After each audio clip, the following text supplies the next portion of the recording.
paid for the construction of the bridge, over $4 billion, that the ownership is shared between the state of Michigan and the government of Canada, and that in the construction of the bridge, obviously there's Canadian steel, Canadian workers, but also U.S. steel, U.S. workers that are involved. This is a great example of cooperation between our countries.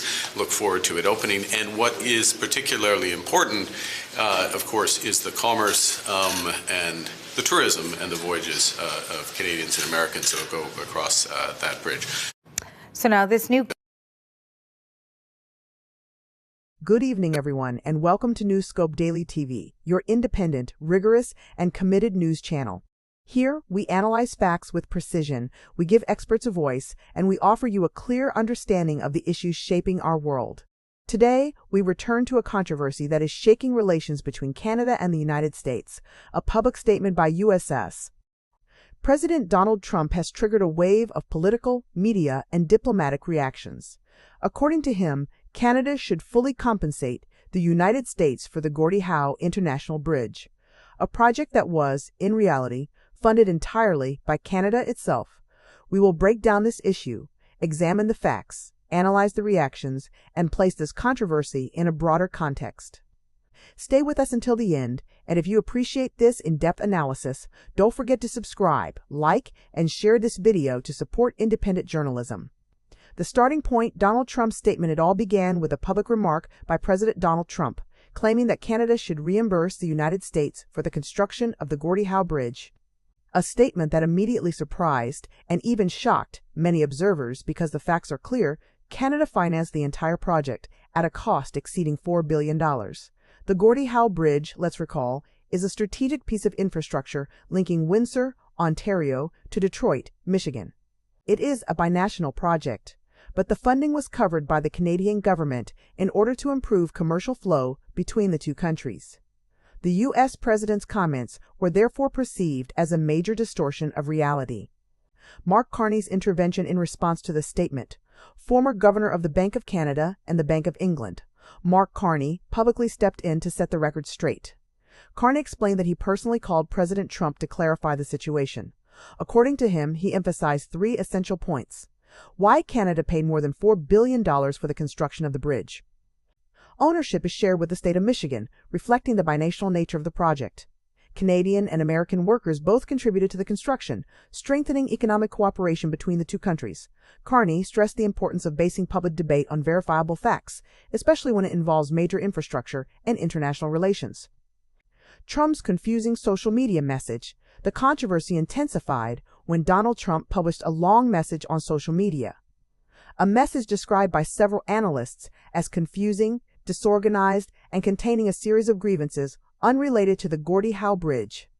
In this message, Trump mentions, say complaints about alcohol sales, say criticism of dairy tariffs, and even a surprising claim that negotiations between Canada and China could outlaw hockey. This last statement drew particular attention as it appears disconnected from any political or economic reality. Several observers see it as an example of the difficulty in interpreting some of the U.S. President's public remarks, which are often marked by exaggerations or unfounded claims. Reaction in the United States. Michigan at the forefront. Reactions came quickly, especially from American officials, and particularly from Democratic lawmakers in Michigan. For them, the president's comments are, unfounded, unnecessary, and without any real impact on the progress of the project. They reaffirmed that the Gordie Howe Bridge will open as planned, regardless of political statements. For Michigan lawmakers, this infrastructure is essential for the regional economy, cross-border trade, and job creation. Several officials also emphasized that relations between Canada and Michigan had historically been strong and should not be disrupted by inaccurate statements. What do these statements mean? Political analysts frequently remind the public that President Trump's statements must be interpreted with caution.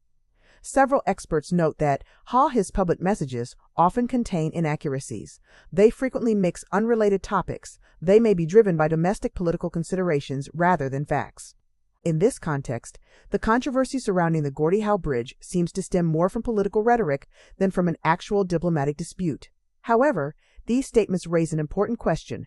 How can two closely linked countries like Canada and the United States maintain clear and factual communication? The Gordie Howe Bridge, a symbolic project beyond the controversy, it is essential to recall the importance of the Gordie Howe Bridge. This project represents why a strategic investment for North American trade, why a symbolic bilateral collaboration, why a symbolic bilateral collaboration, why a symbolic bilateral collaboration structure. Every day, billions of dollars in goods move between Canada and the United States. The Gordie Howe Bridge aims to streamline this flow, reduce wait times, and strengthen the competitiveness of both economies. A debate that reveals deeper issues. This controversy, although fueled by an inaccurate statement, highlights several key issues: the need for political discourse grounded in facts, the importance of shared infrastructure, the fragility of communication in a tense political climate, the responsibility of leaders to maintain stable relations between allied nations. The Gordie Howe Bridge will open its doors, and it will continue to serve the interests of both countries.